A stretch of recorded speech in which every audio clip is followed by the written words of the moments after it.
उठो मेरे शेरों, इस भ्रम को मिटा दो कि तुम एक निर्बल हो। तुम एक अमर आत्मा हो, धन्य हो, सनातन हो। शिक्षा क्या है? क्या वो पुस्तक विद्या है? नहीं। क्या वो नाना प्रकार का ज्ञान है? नहीं, ये भी नहीं। जिस संयम के द्वारा इच्छा शक्ति का प्रभाव और विकास बस में लाया जाता है और वो फलदायक होता है, वो शिक्षा कहलाती है। हमें ऐसी शिक्षा चाहिए जिससे चरित्र का निर्माण हो, मन का शक्ति बढ़े, बुद्धि का विकास हो और मनुष्य अपने पैर पर खड़ा हो सके। अनुभवी आपका सर्वोत्तम शिक्षक है। जब तक जीवन है, सीखते रहो। शिक्षा का अर्थ है उस पूर्णता को व्यक्त करना जो सब मनुष्यों में पहले से ही विद्यमान है। तुम्हें कोई पढ़ा नहीं सकता, कोई आध्यात्मिक नहीं बना सकता। तुमको सब कुछ खुद अंदर से ही करना है। आत्मा से अच्छा कोई शिक्षक नहीं है। आपकी अपनी आत्मा के अलावा कोई दूसरा आध्यात्मिक गुरु नहीं है। यदि संसार में कहीं कोई पाप है तो वो है दुर्बलता। हमें हर प्रकार की कमजोरियां या दुर्बलता को दूर करना चाहिए। दुर्बलता पाप है, दुर्बलता मृत्यु का समान है। हम भगवान को खोजने कहाँ जा सकते हैं अगर उनको अपने दिल और हर एक जीवित प्राणी में नहीं देख सकते? किसी चीज से डरो मत, तुम अद्भुत काम करोगे। ये निर्भयता ही है जो क्षण भर में परम आनंद लाती है। यही दुनिया है।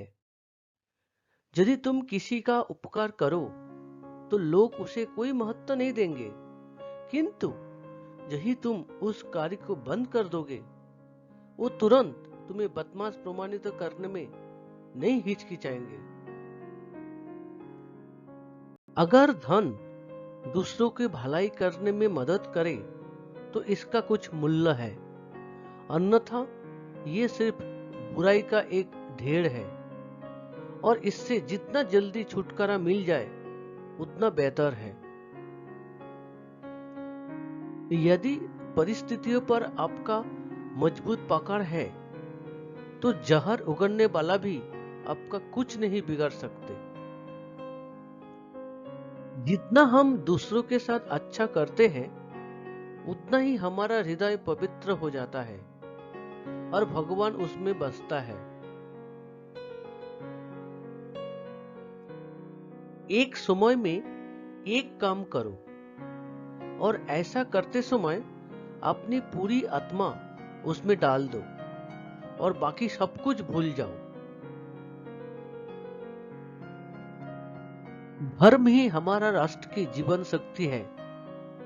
ये शक्ति जब तक सुरक्षित है तब तक विश्व का कोई भी शक्ति हमारे राष्ट्रों को नष्ट नहीं कर सकते। किसी की निंदा ना करें। अगर आप मदद के लिए हाथ बढ़ा सकते हैं तो जरूर बढ़ाएं। अगर नहीं बढ़ा सकते तो अपने हाथ जोड़िए, अपने भाइयों को आशीर्वाद दीजिए और उन्हें उनके मार्ग पे जाने दीजिए। ये मत भूलो कि बुरे विचार और बुरे कार्य तुम्हें पतन की ओर ले जाते हैं। इसी तरह अच्छे कर्म या अच्छे विचार लाखों देवदूतों की तरह अनंत काल तक तुम्हारी रक्षा के लिए तत्पर है। हम सिर्फ सार्वभौमिक सहनशीलता में ही विश्वास नहीं रखते, बल्कि हम विश्व के सभी धर्मों को सत्य के रूप में स्वीकार करते हैं।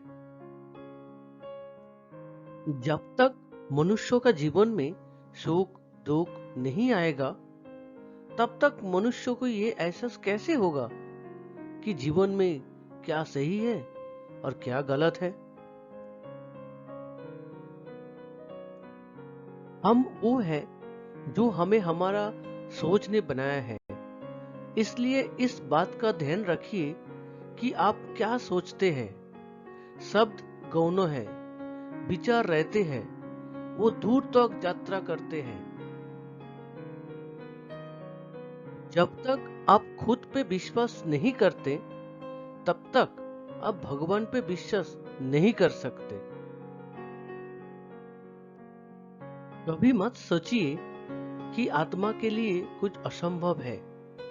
ऐसा सोचना सबसे बड़ा विधर्म है। अगर कोई पाप है तो वो वही है। इस दुनिया में सभी भेदभाव किसी स्तर के हैं, न कि प्रकार के, क्योंकि एकता ही सभी चीजों का रहस्य है।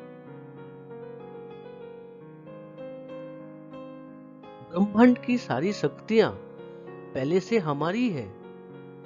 वो हम ही है जो अपनी आंखों पर हाथ रख लेते हैं और फिर रोते रहते हैं कि कितना अंधकार है। जब कोई विचार अनन्य रूप से मस्तिष्क पर अधिकार कर लेता है, तब वो वास्तविक भौतिक या मानसिक अवस्था में परिवर्तन हो जाता है। किसी दिन जब आपके सामने कोई समस्या ना आए, आप सुनिश्चित हो सकते हैं कि आप गलत मार्ग पर चल रहे हो। स्वतंत्र होने का साहस करो। जहां तक तुम्हारा विचार जाते हैं, वहां तक जाने का साहस करो और उन्हें अपने जीवन में उतारने का साहस करो।